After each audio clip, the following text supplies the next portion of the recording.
ഒരു ഹാഫ് സ്കേർട്ടും ടോപ്പുമാണ് അവളുടെ വേഷം. ഇട്ടിരിക്കുന്ന സ്വർണം ഒന്നുപോലും വീട്ടിൽ നിന്നും കൊണ്ടുപോയതല്ല. സിദ്ധു ഒരു കാവിമുണ്ടും ഷർട്ടും. രണ്ടുപേരുടെയും മുഖം കണ്ടാൽ തന്നെ അറിയാം അവർ എത്ര സന്തോഷത്തിലാണ് എന്ന്. എന്താണ് മിസ്റ്റർ ആൻഡ് മിസ്സിസ് ചന്ദ്രദാസ് എൻ്റെ പെണ്ണിനെ ഇങ്ങനെ നോക്കുന്നത്? കഴിഞ്ഞ ദിവസം എല്ലാ ബന്ധവും അവസാനിച്ച് എന്ന് പറഞ്ഞ് നിങ്ങൾ കൈപിടിച്ച് തന്നവൾ തന്നെയാണ്. സാക്ഷി ഈ ടൈപ്പ് ഡ്രസ്സൊന്നും അങ്ങനെ ഇടാറില്ല. അതാണ് എല്ലാവരും. ഓ അതാണോ? അതിന് നിങ്ങളൊക്കെ എപ്പോഴാ സച്ചുവിൻ്റെ ഇഷ്ടത്തിന് ഡ്രസ്സ് എടുത്ത് കൊടുത്തത്? എല്ലാവരുടെയും ഇഷ്ടങ്ങൾ അവളെ അടിച്ചേൽപ്പിച്ചതല്ലേ? കീ കൊടുത്താൽ ചലിക്കുന്ന പാവ പോലെ. പിന്നെ ആ കാര്യത്തിൽ എനിക്ക് ദീക്ഷിത്തിനോട് കുറച്ച് ബഹുമാനമുണ്ട് കേട്ടോ, അവളുടെ ഇഷ്ടങ്ങൾ അറിയാൻ ശ്രമിച്ചതിന്. ഇമ്മോറൽ ട്രാഫിക് കയ്യോടെ പിടിച്ചതിനല്ലേ രണ്ടുപേരെയും കല്യാണം കഴിപ്പിച്ചത്? എന്നിട്ട് വീട്ടിൽ വന്ന് പ്രസംഗിക്കുന്നു. ഞാൻ ചെയ്തത് ഇമ്മോറലാണോ മോറലാണോ എന്നൊക്കെ എനിക്ക് നല്ല ബോധ്യമുണ്ട് ആയുസാറേ. പിന്നെ ഇവളെ കല്യാണം കഴിച്ചത് അത് ചെയ്തത് തെറ്റായി എന്നതുകൊണ്ടല്ല. ഒരു ദിവസമെങ്കിൽ ഒരു ദിവസം നേരത്തെ എൻ്റെ പെണ്ണ് എൻ്റെ കൂടെ തന്നെ കാണുമല്ലോ എന്ന് ആലോചിച്ചതുകൊണ്ടാണ്.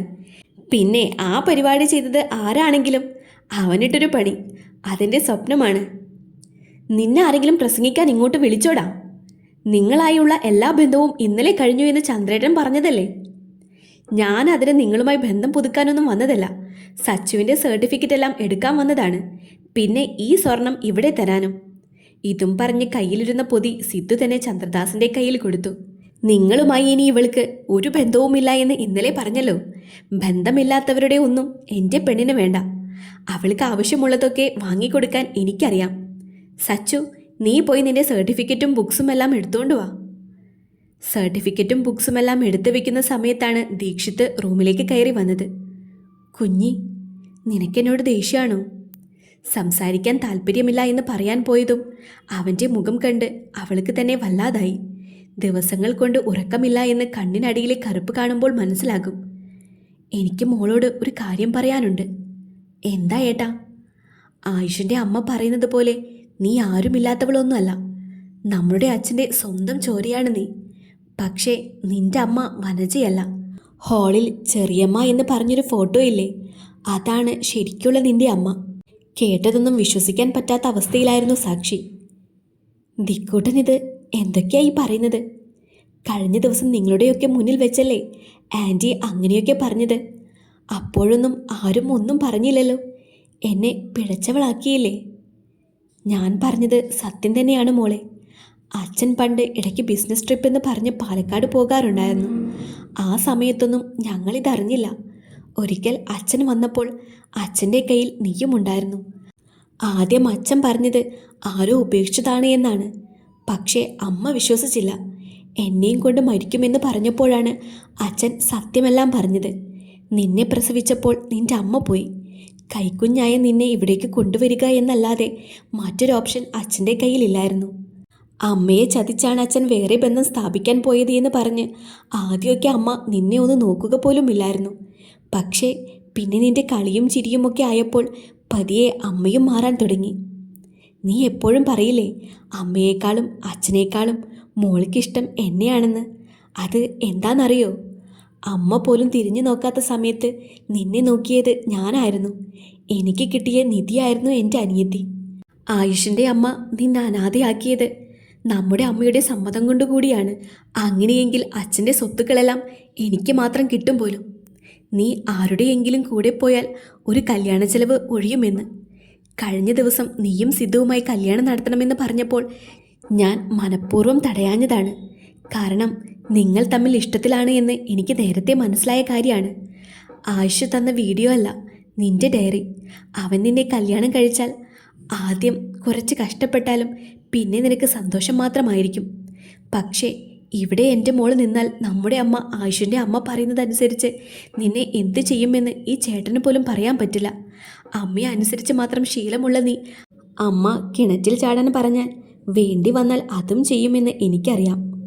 ഇന്ന് അവൻ്റെ താഴെയുള്ള സംസാരം കേട്ടപ്പോൾ മനസ്സിലായി നിന്നോട് അവനുള്ള സ്നേഹം. ഇനി നീ ജീവിക്കണം, എല്ലാവരുടെയും മുന്നിൽ സന്തോഷത്തോടെ തന്നെ. ഇത് നിനക്ക് വേണ്ടി ഞാൻ വാങ്ങിയ ഗിഫ്റ്റാണ്. എല്ലാ വർഷവും മോളുടെ ഡാൻസുള്ള ദിവസം ചേട്ടൻ നിനക്ക് എന്തെങ്കിലും തരാറില്ലേ? അന്ന് ആ ദിവസമാണല്ലോ രാത്രി ആരോ അവിടെ സീൻ ക്രിയേറ്റ് ചെയ്തത്. എനിക്കറിയാം, സിദ്ധു ഇത് കണ്ടാൽ ചിലപ്പോൾ ദേഷ്യപ്പെടും. അവന് ഇഷ്ടമാവില്ല എങ്കിൽ നീ കളഞ്ഞു. പക്ഷേ നീ വാങ്ങാതിരിക്കരുത്. കാരണം ഞാൻ നിനക്ക് വേണ്ടി വാങ്ങിയതാണ്. പിന്നെ എൻ്റെ കുഞ്ഞിയില്ലാതെ ഇനി ദിക്കൂട്ടൻ ഈ വീട്ടിൽ കാണില്ല കേട്ടോ. ബാംഗ്ലൂരിൽ ഒരു ജോലി ശരിയായിട്ടുണ്ട്. ഇന്ന് വൈകിട്ടാണ് ട്രെയിന്. ഇറങ്ങാൻ പോവാ. ആരുവിനെ വിവാഹം കഴിക്കാൻ താല്പര്യമില്ല എന്നും അവളോട് പറഞ്ഞിട്ടുണ്ട്. എന്തിനാ ഏട്ടാ എനിക്ക് വേണ്ടി ആരുവിനെ? ചേട്ടനറിയില്ലേ അവൾക്ക് ചേട്ടനോടുള്ള സ്നേഹം? എന്ത് സ്നേഹം? അവൾക്ക് വലുത് അവളുടെ അമ്മയുടെ വാക്കാണ്. വർഷങ്ങളായി ചങ്ക് പറിച്ച് സ്നേഹിച്ചതാണ് അവളെ. എന്നിട്ട് എന്നെ മനസ്സിലാക്കാൻ അവൾ ശ്രമിച്ചില്ല. പറഞ്ഞതാണ് ഞാൻ, നിന്റെ കാര്യം മറ്റൊരാൾ അറിയരുത് എന്ന്. താലി കെട്ടാൻ പോകുന്ന പെണ്ണിനോടുള്ള വിശ്വാസം. പക്ഷേ എൻ്റെ വിശ്വാസമാണ് അവൾ കാറ്റിൽ പറത്തിയത്. അവൾ അവിടെ അമ്മ പറയുന്ന കോടീശ്വരനെ കല്യാണം കഴിച്ച് ജീവിക്കട്ടെ. എനിക്ക് സ്വത്തും വേണ്ട, കമ്പനിയും വേണ്ട, ഒന്നും വേണ്ട. ആകെ കുറച്ച് മനസമാധാനമാണ് ഇപ്പോൾ ആവശ്യം. ഈ വീട്ടിൽ നിന്നാൽ അതെനിക്ക് ഒട്ടും കിട്ടുകയുമില്ല.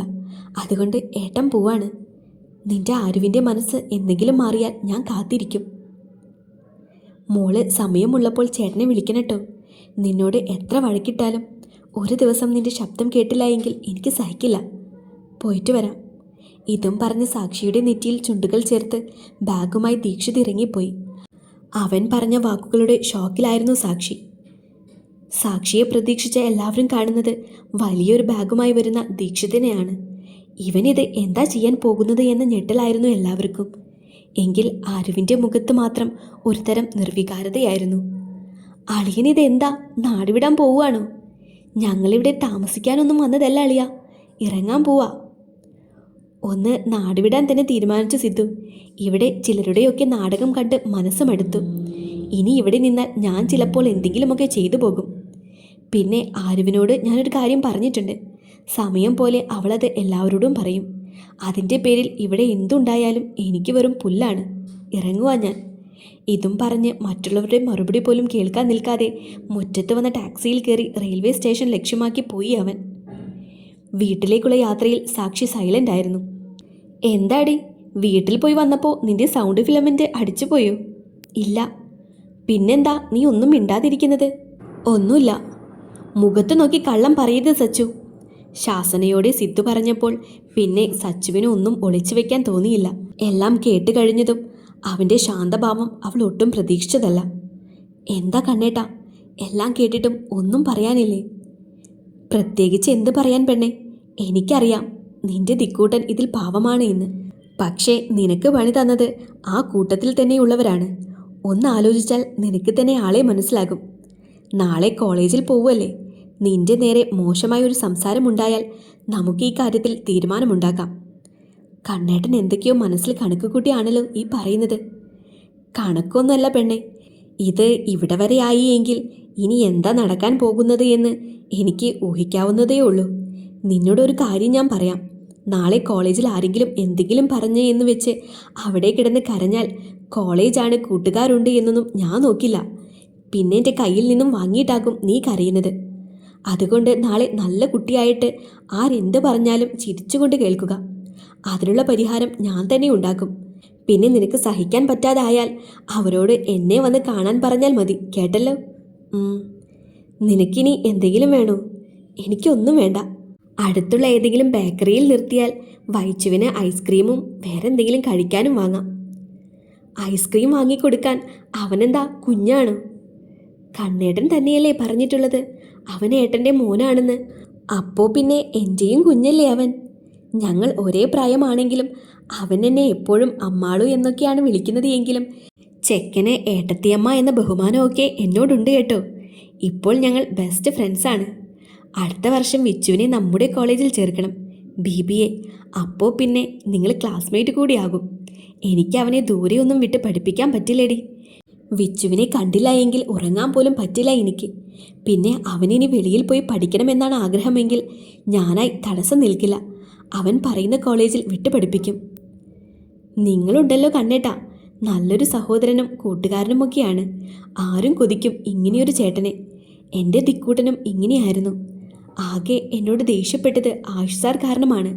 കോളേജിൽ വെച്ച് പ്രശ്നങ്ങളെല്ലാം ഉണ്ടായി നമ്മുടെ കല്യാണം ഉറപ്പിച്ച രാത്രിയില്ലേ ഞാൻ ദിക്കൂട്ടൻ്റെ കൂടെയായിരുന്നു.